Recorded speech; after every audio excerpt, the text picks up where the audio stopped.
क्या वैष्णवी है आज की नंदनी? रियो वर्सेस पार्थ। नमस्कार दोस्तों, स्वागत है आपका आपके अपने चैनल हंग्री स्पिरिट्स में। हंग्री स्पिरिट्स देख रहे सारे दर्शकों का मैं अंजू शर्मा दिल से स्वागत करती हूँ। तो नंदनी, करण, अंश, ये हिस्ट्री है। क्या हिस्ट्री रिपीट हो रही है? क्या अभी यही स्टोरी देखने को मिलेगी हमें? रियो, पार्थ और वैष्णवी। बात करते हैं। पहले वही निवेदन, जिन्होंने अभी तक चैनल को सब्सक्राइब नहीं किया है कर लीजिए। साथ में दोस्तों बेल आइकॉन दबाइएगा ताकि आपको हमारे वीडियोस के नोटिफिकेशन मिलते रहे। सो ये हिस्ट्री रिपीट होती हुई दिखाई दे रही है दोस्तों। सवाल यह है कि यहाँ पे अंश कौन है, क्योंकि रियो भी नेगेटिव तो नहीं दिख रहा है, पॉजिटिव दिख रहा है। उसको वो सब बातें जो करण ने सिखाई हैं वो सीख रहा है और अपने पॉप से बहुत इम्प्रेस्ड है, अपने डैड से इम्प्रेस्ड है। उनकी बातों को, ऑर्फनेज जाना, काम के लिए बहुत ज्यादा डेडिकेट होना, फैमिली के लिए डेडिकेट होना, ये सब उसको बहुत अच्छा लग रहा है। अभी तक रियो पॉजिटिव दिख रहा है। अब दोस्तों, जब रियो के सामने ये सच आएगा कि करण की दूसरी फैमिली है,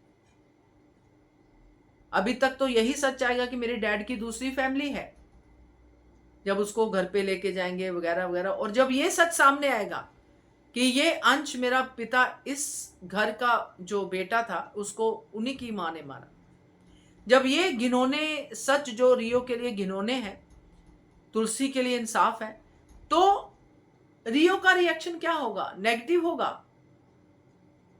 मुझे लगता है तब वो बदले की भावना में आएगा, नेगेटिव होगा। क्योंकि किसी भी बच्चे के लिए जब बड़े हो जाते हैं तो ऐसे सच सामने आए कि उसका बाप था, उसका बाप ऐसा था वैसा था, और फिर उसको गोली मार दी गई, और जो करंट बाप है उसका, करण है ना, उसका तो ऑलरेडी फैमिली थी, उसने मेरी माँ को धोखा दिया वगैरह वगैरह। तब ये बीमारियां बीमारियां कुछ समझता नहीं है कोई।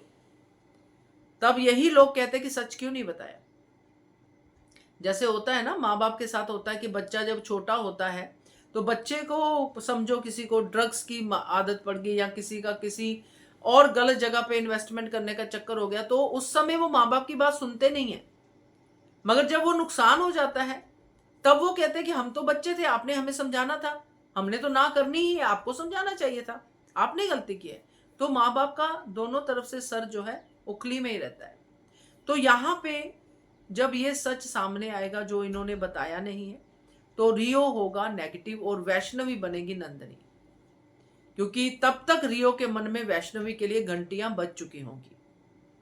पार्थ तो ऑलरेडी आई लव यू कह चुका है, कल के एपिसोड में दोनों में प्यार की बात हो गई है। अब ये तीसरा विलन खड़ा होगा जो वैष्णवी को पाने के लिए, जैसे नंदिनी को पाने के लिए अंश ने किया था, वैसे ही वैष्णवी को पाने के लिए। तो ये स्टोरी बनती हुई आगे की दिखाई दे रही है।